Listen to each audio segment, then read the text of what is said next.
ভিজে গেলাম।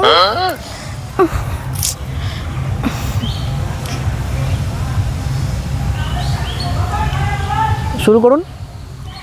হ্যাঁ, দাঁড়িয়ে আছো তুমি আমার গাড়ির পারে রে রে। উরি বাবা রে, রে রে মানে এই গানটা কোথা থেকে আপনি শিখেছেন? আমার গুরুর কাছ থেকে। কার গুরুর কাছ থেকে? হ্যাঁ। গুরুর নামটা কি, রবীন্দ্রনাথ ঠাকুর? না, আসলে রবীন্দ্রনাথ ঠাকুর মনে হয় গানটা শুনলে বোধহয় হার্ট অ্যাটাক করতেন, নাকি প্যানক্রিয়াসে অপারেশন হতো, নাকি কনস্টিপেশন হতো, আমি আই ডোন্ট নো কী হতো, আমরা কেউই জানি না। ভাগ্যিস উনি বেঁচে নেই। এই গানটা আপনি যে করলেন, আপনি মোটামুটি ছোটো থেকেই গান শেখেন না? অবভিয়াসলি। আপনি কি কথাগুলো এইভাবে বলেন? হ্যাঁ। বাবারে বাবারে বাবারে বাবারে।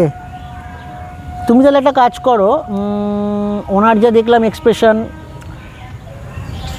চোখের ব্যাপারটা একটা অন্যরকম আছে, চুলটা ইয়ে নাড়ালো, এই যে হাতটা দিল, হাসছে আবার, মানে এই টোটাল ওভারঅল একদম কম্প্যাক্ট বিষয়টা। তুমি ওই সারে গামা পাটা না দিয়ে, মানে ওকে না পাঠিয়ে, ওই নি সা গামা পা বলে একটা খুব শীঘ্রই আসছে আর কি, আমি জানি না কোন চ্যানেলে আসবে, সেটাতে একটু ব্যবস্থা করে দিও, ঠিক আছে? আমি তোমাকে সবটাই দায়িত্ব, আপনি আসুন।